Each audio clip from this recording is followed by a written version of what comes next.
Welcome to the Zelos podcast. I'm your host, Rocky Snyder. This week, we've got Mauro Castillo in the house.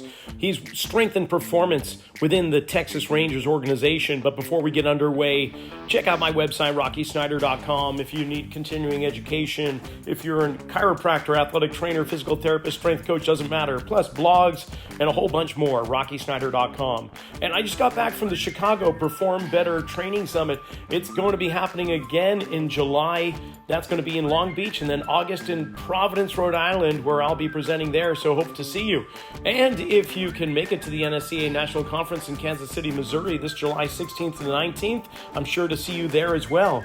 Meanwhile, if you want some continuing education in the form of a master's program, go to setantacollege.com and then enter the code RS10 for 10% off tuition today. They've got master's programs in a whole bunch of different fields. In the meantime, follow us on Instagram at Rocky_Snyder. Click the subscribe button and enjoy the show. Well, Mauro, I can't thank you enough for coming on here. I mean, you've got some unique credentials, which we're going to dig into in just a moment. But I mean, you're in the middle of your season right now, so to take a little time out is really quite impressive to me. So first of all, I'm very grateful to have you on, and thank you for being on the Zealous podcast. It is my honor. Thank you for having me. So let's just usually I love kicking off with what we call the superhero origin story, but your origins are in some ways unique. Did you grow up in the Dominican Republic? Yeah, so I was born and raised in Dominican Republic, a little town called La Romana. It's a small town, population probably like, I don't know, 70,000, 100,000, maybe. Where That's is where it in reference to, like in relation to Cabarete? Cabarete. So Cabarete is north. La Romana is east, probably like 2 hours from Punta Cana, Okay. which I'm pretty sure most people that know about Dominican Republic have heard about it because of Punta Cana. So yeah, we're like about 2 hours from it. Thank you. So Now yeah, I got a visual. Great. yeah, that's where I did all my formal education, high school. Um, then I got accepted in medical school in Technological Institute of Santo Domingo. That's the capital, Santo Domingo. So I was in med school for 7, 8 years or so. Got my degree, and at that point, I wasn't sure what I wanted to do with my career. I didn't know. I was 100% sure that I didn't want to go into residency just because, I have a thing with how things are run in that world with it a lot of anarchy and dictatorship and really low wages. So a lot of things that didn't really strike well with me. Really? So yeah, it's not a good look. I think as a country, there's a lot of room for improvement in that department. I think anybody could tell you that. So that led me to sports. So at that time, I was working out in a local CrossFit gym, and one thing led to another. I ended up becoming a coach, and then a couple of years later, I ended up becoming an owner of that same gym. So I ran the gym with two other partners for 2 years, and we're now in 2022. I decided that I didn't want to do that anymore, so I head out in a different direction in another city. Ended up in Santiago, which is 2 hours south of Cabarete, just for reference. And my stay there was short. Spent there about 7, 8 months, and that's when I decided that what I wanted to do with my career, my country at that time simply wasn't able to, give it to me.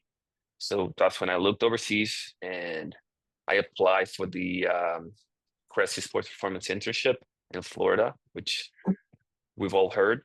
And Eric's a great guy. I've had him on the excuse me, the yeah, podcast yeah, also. I've Hmm. heard that episode too. Hmm. Um, yeah, so literally had to sell everything I had to get there. So, you name it, shoes, my vehicle, sofa, barbecue, everything I had to sell it just for a month's worth of rent. And I just, put all my eggs in that basket, and it paid off during that time. This is 2023. Uh, 3 months, and I got a job with the Rangers, met my now wife, and that time just changed my life forever. And everything has been a blur since then. Dude, that's amazing. I know. Like, it's just like things have a way of falling in your lap. But of course, there's hard work and opening Mhm. doors of opportunity. I mean, it just doesn't it just fall from the sky necessarily. But I think that's phenomenal. I know. And it just yeah. So, how long have you been married now? Uh, 2 weeks today. No way! You just got married a couple weeks Yeah, ago. Oh, yeah, throw that in the mix. Wow, that is phenomenal. yeah. Okay. Yeah, thank you. Well, so here's one of the questions that I have in regards to your medical background and that you're strength conditioning specialist with the Texas Rangers organization. Is there a way that you blend, like how would I say it? So these combination of credentials as medical doctor and S&C coach and scientist, like how do you integrate the clinical knowledge with performance training in the environment with baseball? Or do you? How does that work? Yeah, great question. And I think there are multiple layers to this. I think at first, um, one of the lessons I learned when I was first hired with the Rangers is that yes, I do have a somewhat unique background, and yes, like I'm able to take advantage of all that, but at the same time, I think strictly speaking, my knowledge base leans a little bit more towards the athletic training world. But one, I'm not an athletic trainer.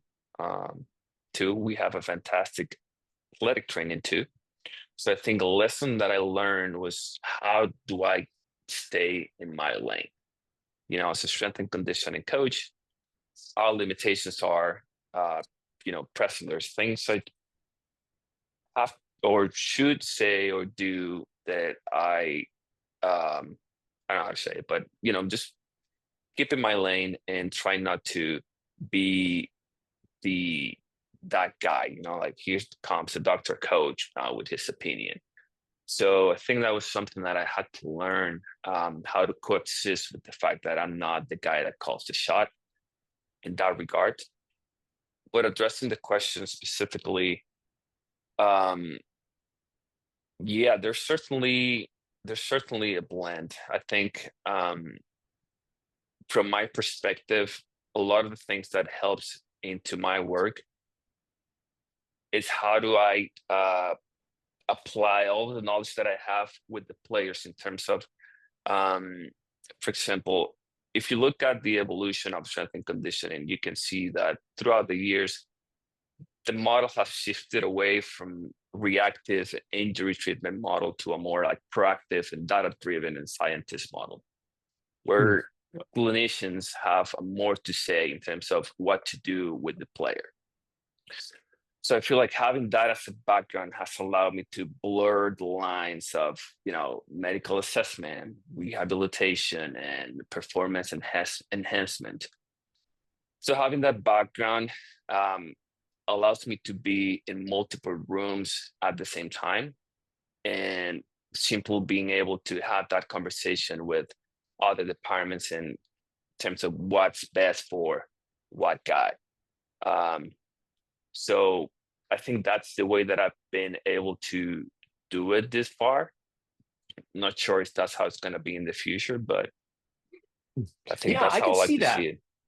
I mean, what I was sensing or imagining was your deeper level of communication amongst the medical and, as for that matter, the training staff. I mean, you can talk at certain levels with, of course, the team doctor, the athletic trainer, the physical therapist, and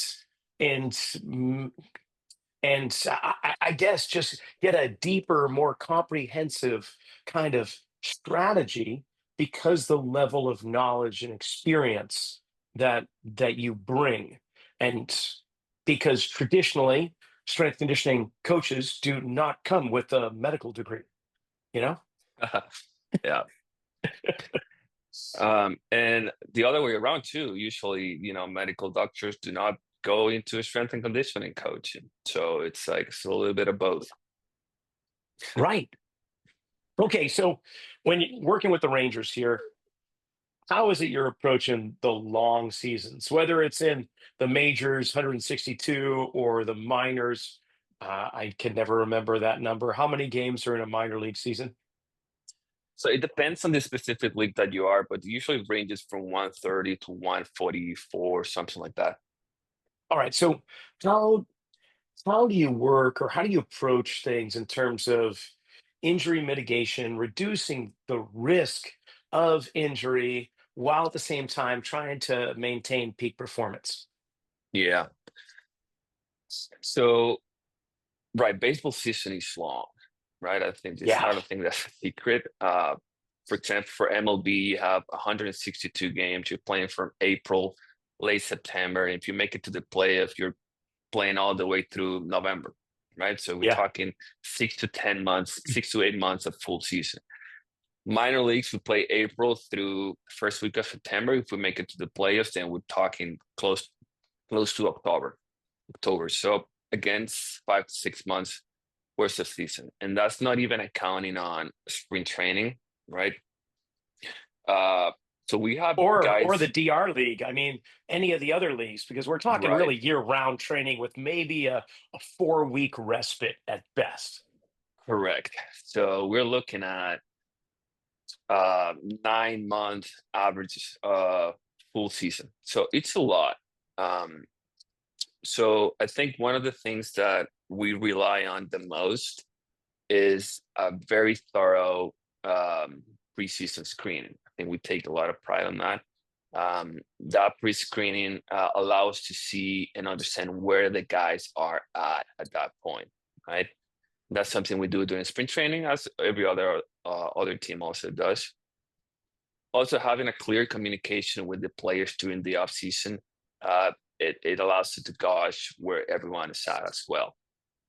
Um, Obviously, having a sound biomechanical and proficiency and skill technique, I think that's something that also allows to kind of bucket the guys that should be paying more attention than the others. I think that's also key.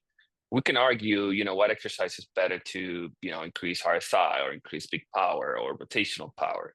But if we're not um, doubling down on biomechanically sound movement, I think that's when we should stop the conversation. And as an organization, we take a lot of pride on that as well. Something that I think is not mentioned as often is how we can develop a culture where we foster and welcome early signs of fatigue with the players. Usually when someone comes to you, when a player comes to you saying like, my elbow hurts or been feeling this in my shoulder, it's been 2 weeks since he started feeling that way. So we just lost 2 weeks of, involvement just because the player didn't have the trust or didn't have the confidence to come to us with it. So I feel like fostering that environment, that safe environment where the player feels like they can talk with the staff about how he feels, I feel like that's huge, and I don't think that's being talked enough. And I'll give you an example. This is conversation that happened a couple of weeks ago, not even with our players in our team. So he came to me, I was in the weight room, said, "Hey, I've been feeling this in my wrist." He was a position player. Been feeling this on my wrist for the last 2 weeks. I've been off the roster. For some reason, the team is not letting me play. I can hit, I can run. I have a little bit of swelling at the end of practice, but I feel like I can do everything. What do you think? Like, what do you think it's happening? Tricky position for me. Like, I'm not even in your team, dude. So I was like, well, first of all, you need to know that the team as a whole and we as a staff, our overarching um, goal is to have you guys safe, right? You need to understand that even if you can play today, and even if you can play tomorrow, what we're looking at is the long-term window where if you do play today, the chances of you worsening your injury, getting into surgery, maybe losing a couple degrees of, radial deviation, pronation, supination, which is so crucial for a hitter, then there's your career. So what would you rather do? Miss a couple games, miss a couple days, or potentially, you know, uh, hinder your career?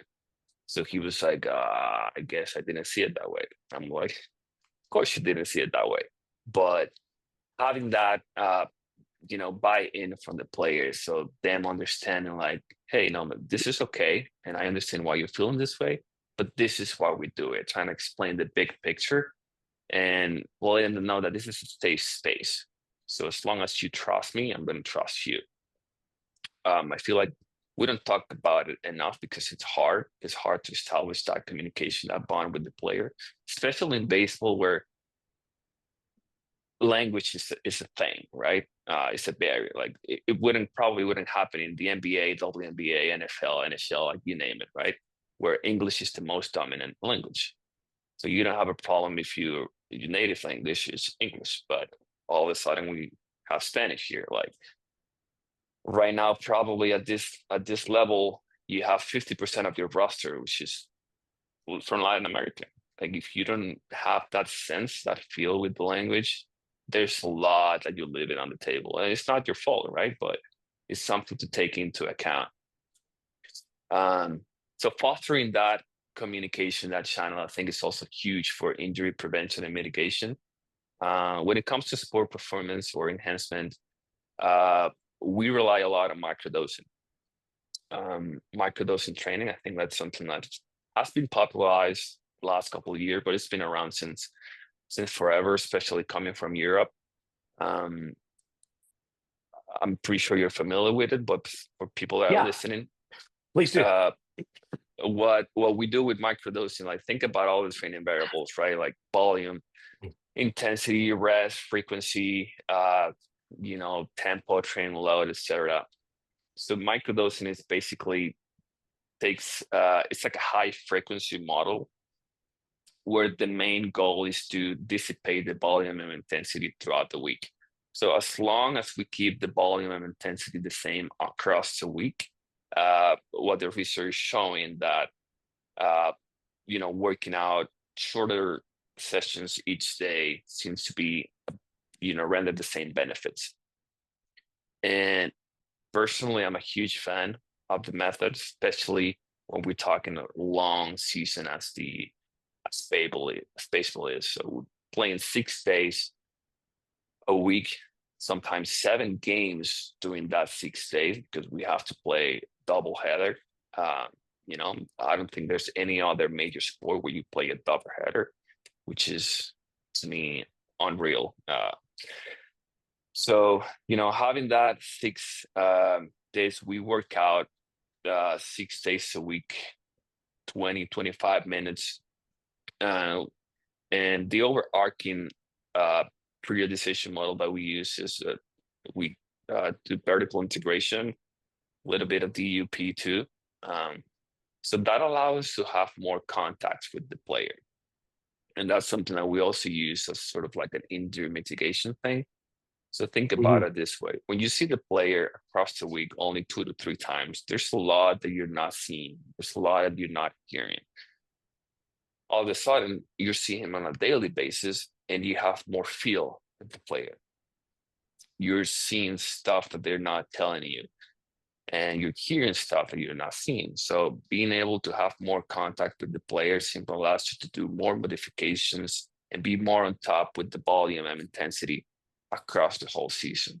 So I think it's a phenomenal way to keep performance at its peak while not taking away absolutely anything from the skill component of the sport. Oh, no, that makes sense. to backtrack a little bit, you're mentioning your pre-screening. And I'm curious about the process, like what is involved with your pre-screening? And also, how much does it vary between organizations, team organizations, like Rangers versus the Diamondbacks or the A's or the Yankees and so on? I'm not sure if you're privy to that, but or is it fairly standardized all the way across? I wouldn't know. Um, but if there's a team that's doing more than us, then I'm pretty sure they're in a pretty good spot. Um, Ah, so we do videos, right? We do the functional assessment. We take thoracic rotation, dorsiflexion, hip rotation. We put it on the table. We take the gonometer. We measure all, elbow flexion and extension. Um, uh, Thoracic range of movement as well. Um, what else we do? We put them on the Proteus. We put them on the force decks. Um, grip strength, body fat, height, body weight, and once sprint training hits, we put them in the DEXA scan for a more specific body fat percentage. So I think with all that into account, taking the injury history in the mix, it's just a crystal clear picture of where the guy is at that point. so when it comes, yeah, you mentioned injury history because that was just bringing something up to the surface of my mind. I, Typically for me, I definitely want to know a person's injury history as complete as possible because I make a generalized assumption that all of those injuries have not been fully rehabilitated, that there is some compensatory action, some kind of navigating around the issue. Just kind of keep that in my field of vision, so to speak, when I'm watching somebody move and giving me a better understanding. Do you do that too?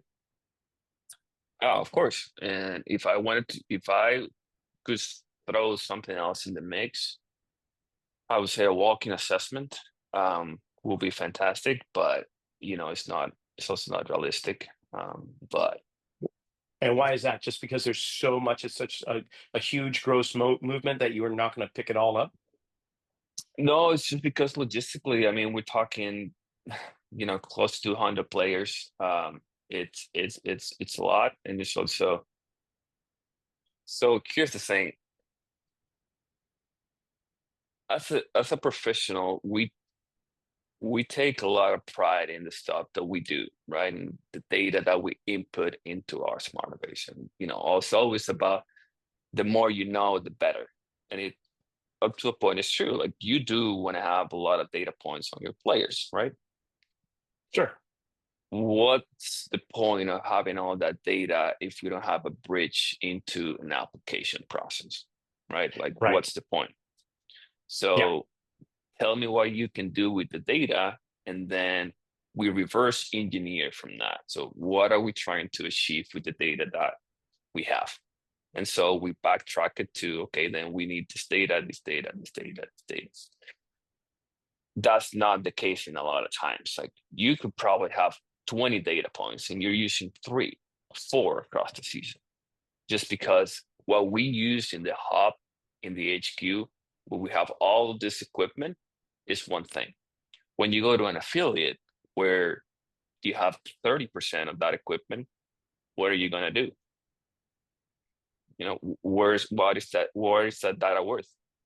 So I feel like, yeah, it's fun. It's like, it's beneficial to have all those data points, but at the same time, is it realistic? Is it practical? Does it make sense logistically? So I think it's one of the challenges that we have in baseball that we probably don't have in other major sports like NFL or NHL or NBA, WNBA. You go from college straight to the pro league. That's not the case in baseball. There's a lot of walking up to it, and those lower levels are you gotta get creative in terms of the equipment that you do have.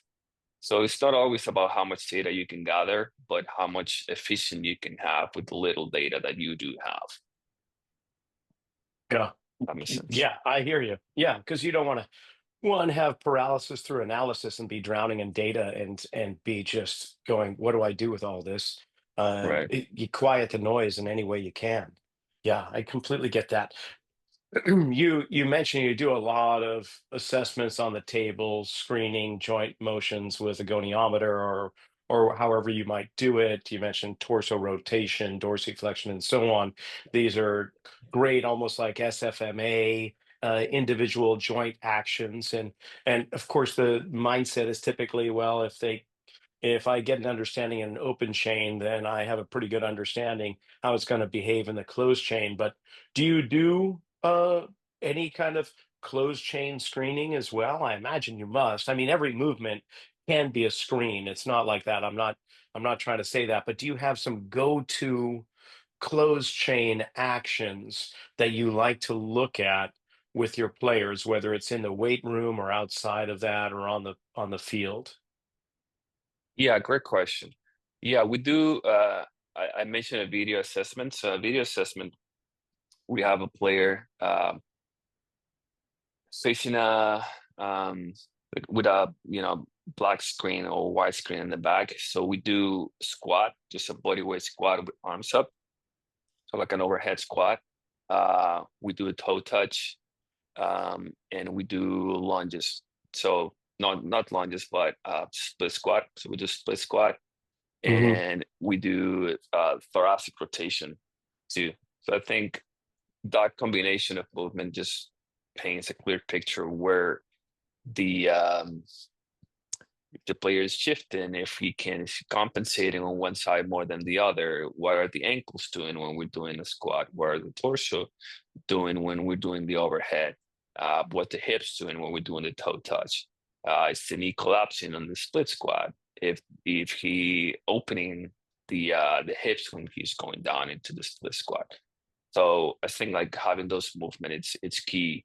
I mean, you don't even have to do anything else. If you see the player doing those four movements, you already know how she's going to behave with a barbell or a goblet or dumbbell on his hands. Got it. Okay, let's go to that scenario with your player with wrist inflammation and some type of symptomology that's going on there.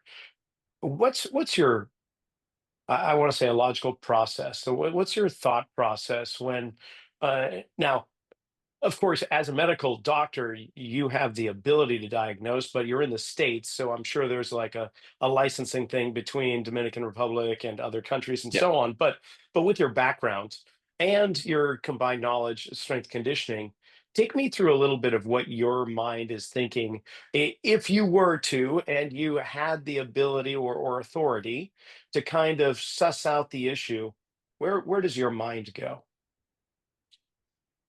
Usually, why it happened.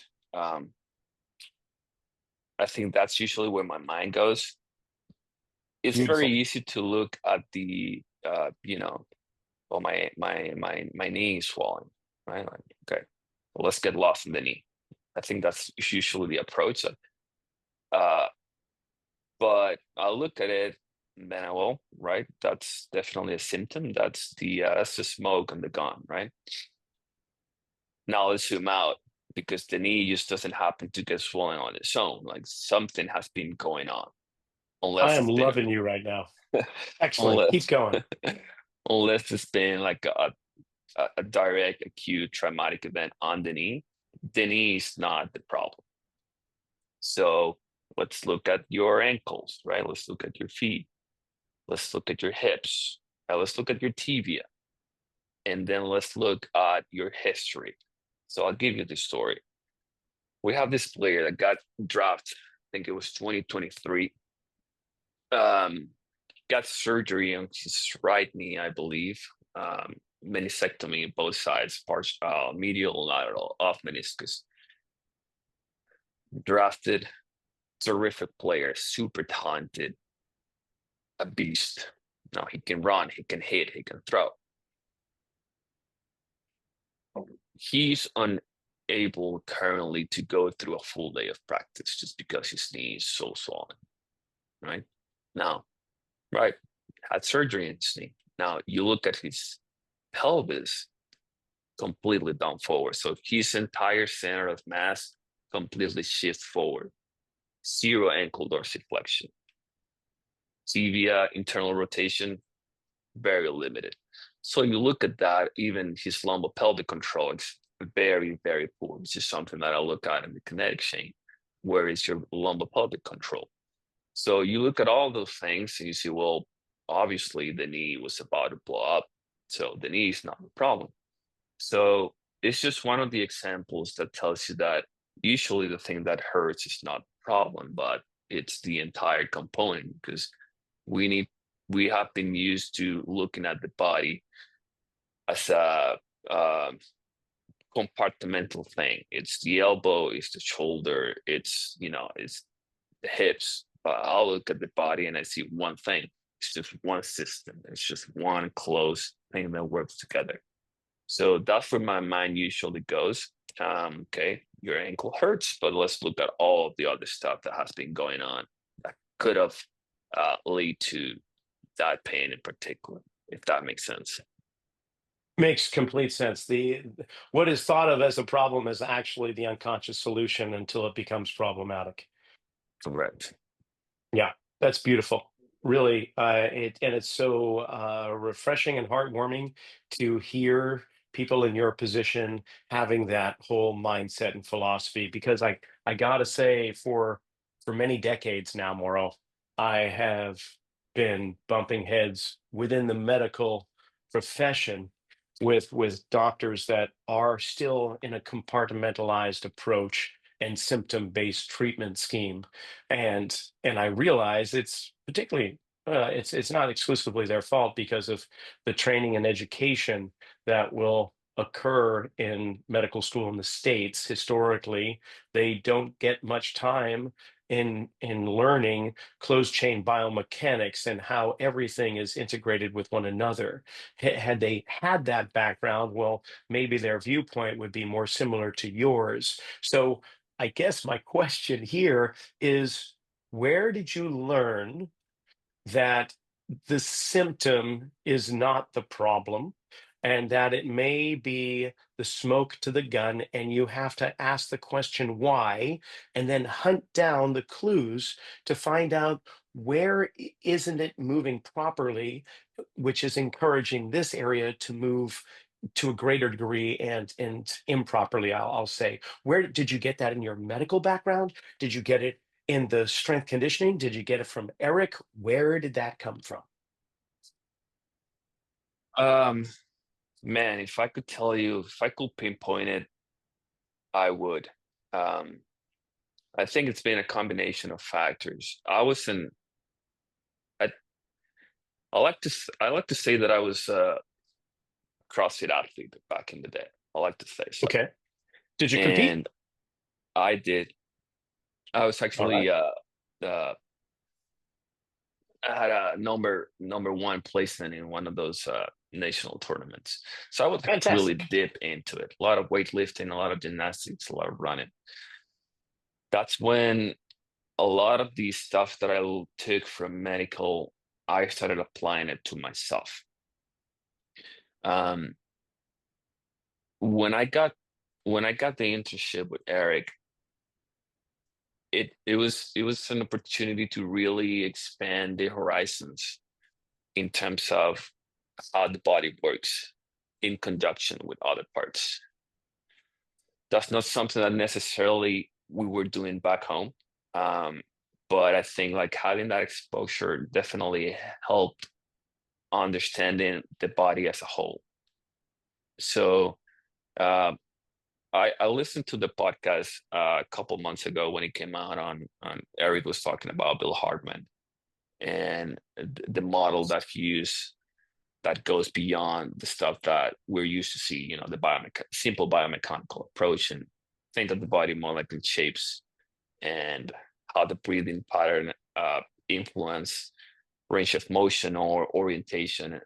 And that to me was really eye-opening because that's a rabbit hole on its own. with the whole PRI and stuff in it. Oh yeah. It's a rabbit hole. So I feel like going down that, obviously reading a lot of Tom Myers with the fascia really allowed me to understand a little bit even better, and just coaching a lot. think I think nothing can substitute experience, just being on the floor and talking with people, talking with athletes, talking with clients, all variety of clients. I've coached kids, I've coached elderly, 60, 70-year olds, pregnant women, athletes, your regular, Joe. So I think like having those conversations and those hours and those years of experience in the coaching floor, at one point you realize like, well, I don't think knee pain is all about knee pain. It's a matter of time to realize um, and understand that it's a little bit more complex than that. And I can't blame the medical. Well, I guess I can, but I feel like it's easy for me to understand where this uh, religion comes from in terms of, because we learn the anatomy on a dead cadaver, right? That's how we all learn it. So it's a very passive anatomy, like, well, this is the elbow and this is the shoulder. But when you like, how does elbow flexion works? How about how does elbow flexion works when you're in thoracic rotation? Like, it's a different thing. That's not how we were taught. So obviously, when you take the kinetic chain and the biomechanical approach lens to it, it's a completely different conversation. And that's when you go from medical expertise to strength and conditioning. So it's a continuum that it really never goes away. No, that's great. And I'm not blaming the medical profession either. I think it's brilliant. It's just like you say, it's how people learn, and the the thought process that has been shared. And yeah, when it comes to learning anatomy, you're learning primarily concentric muscular action, because you're taking electrodes to a cadaver on a bed, and you're seeing how those muscles behave when they're electrified. And of course, they're going to shorten in that state, but put the body on 2 feet and have it actually be animated. You'll find that, I'm just thinking the quadratus lumborum is an arm decelerator. You just start to look at muscles in a completely different light. Hmm. Uh, and so when it comes to joint symptoms, just in general, aside from looking at the joint, I imagine right away, I generally go above and below. So if it is a knee Right. issue, I'm looking at the bottom of the knee, which we'll call an ankle, or the top knee, which we'll call a hip, because it's all connected. And it just so happens that the hip and the ankle are more responsible for greater degrees of movement in regards to three-dimensionality, ball and socket, if you will, where the knee is primarily a hinge. But if I start to get rusty in my ball and socket, that knee is going to start to behave more like a ball and socket, and less exclusively like a hinge, and until bad things start to feel. So yeah, but we could just banter back and forth with that for quite a while. I want to get on to some other things with the time that we have left. Um, but along the same line, like from your perspective, how can the fields of sports medicine and strength and conditioning kind of better collaborate across the industry, and maybe not just in professional sports, but at the college and at the youth athletic level? Um, I feel like being clear on what the overarching vision of that organization is. I think that's huge, because it all starts with, where is the front office trying to take this team, or this college program. I think understanding that vision and having the buy-in from the whole staff, it's number one asset that you can have when you're working in the trenches. Because if our leadership is not strong and sound, and we're not having a single voice, single input, then that's when things start to get tricky and things start to get messy, and it becomes a horse race, right? I am Yeah, right and you're wrong. Sorry, but you No, kind of alluded to this earlier in our conversation, and I feel like what is coming about right now are two primary objectives that are often in conflict with one another. One is the athlete's safety and right, health, and the W, the win. Where do you end up at the end of the season? So if you have more in it's all about the win, then you're going to be sacrificing player safety and health. But if your player safety health is here, then you may be losing out on some wins, which will, from a profitability standpoint, be really potentially detrimental for the organization. So is that where you're getting? correct, Like that's what I'm hearing you're saying. correct. Because personally, that's nothing to do with what I'm currently working at, but that's where everything starts. Like having the experience of being an owner and being at the top of a business, it really helped me understand that the the clearer the vision is at the leadership level, the easier everything else becomes. So if you're coming to me as an employee and you're telling me this is what we're trying to achieve in the next 5, 10 years, and this is how we think we can make it happen. These are the things that we value, these are the things that we don't. If you come to me with that info, my job instantly becomes easier because I know now what matters and what don't. So that's to me where it starts. So we're always fighting in this continuum where, yes, you want to win versus, the overarching and imperative care for the long health of the athlete, right? It's always those two columns as you mentioned. How do we balance that? That's going to depend on intrinsic values and ethic profile of each organization. If you're telling me that we're going to care more for the long-term development of the athlete, I'm going to take one approach. If you're telling me that what we value more is winning now because our championship window is this, then I'm going to value this. So obviously, the higher you go up in the levels, the higher the stakes. So in that regard, the decisions are usually non-binary. It's usually, it's not about a full go or no go. Like um, there has to be a clear communication with the athlete and the front office staff and the medical team where we're addressing the whole situation as a whole. Like, hey, you can play these games, you can play this season, but understand that this is probably going to turn out to be a surgery if we continue to play. So if you're okay with that, then this is how we're going to do it. Now, if the organization values something else, then we're not even going to mention that. We're just going to go straight to rehab. We're going to shut you down because we believe that you can be an asset for the next 5 years.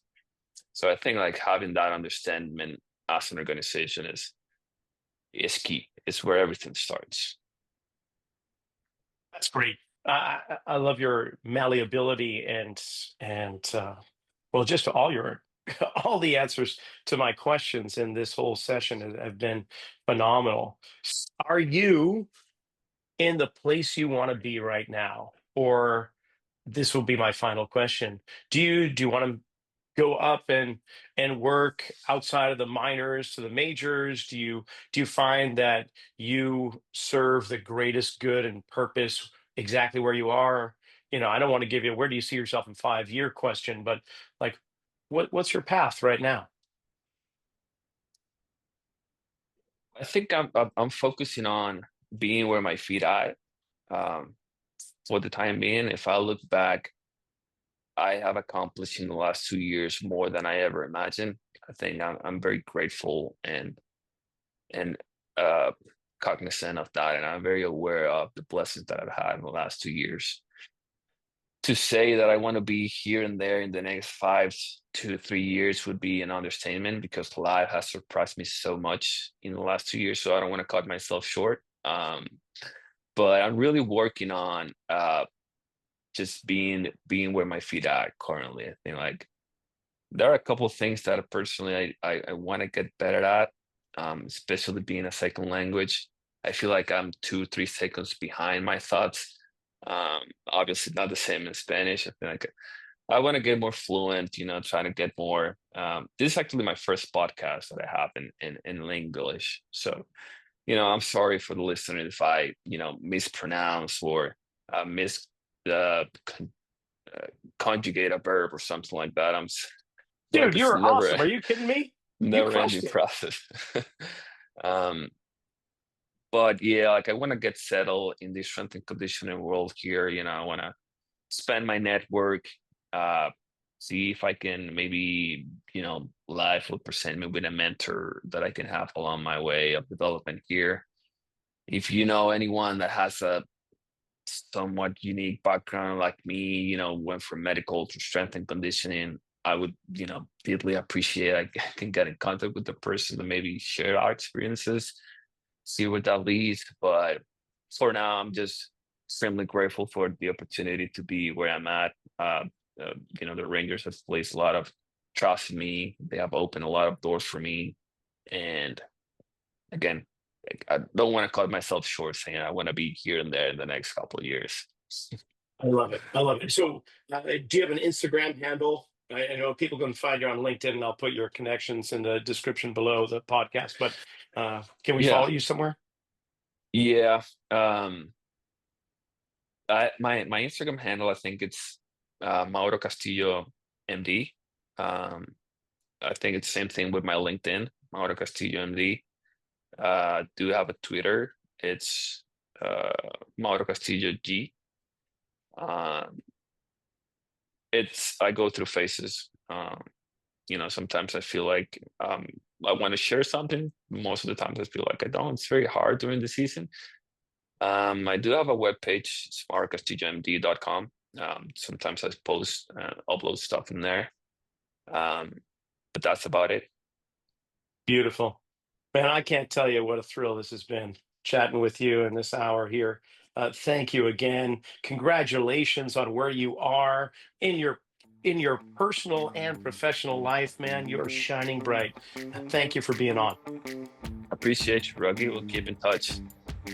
And that's a wrap for this episode of the Zelos podcast. Thank you, Mauro, for coming on, as well as the Texas Rangers organization for allowing this to take place. Remember, you can go to my website, rockysnyder.com, for finding information on online as well as in-person courses that are continuing education. There's a couple of free items there you might want to check out. And remember, this July in Long Beach, California, in August in Providence, Rhode Island, the Perform Better 3-Day Functional Summit is occurring. If you haven't registered, do yourself a favor because you won't regret it. Also, NSCA 2025 National Conference coming July 16th and 19th in Kansas City, Missouri. Don't want to pass that up either. Remember, when you need education in the form of a Master's of Science, go to setantacollege.com, enter that code RS10 for 10% off tuition today. And while you're at it, why don't you just grab a copy of my book, Return to Center, Strength Training to Realign the Body, Recover from Pain, and Achieve Optimal Performance. We'll see you next week.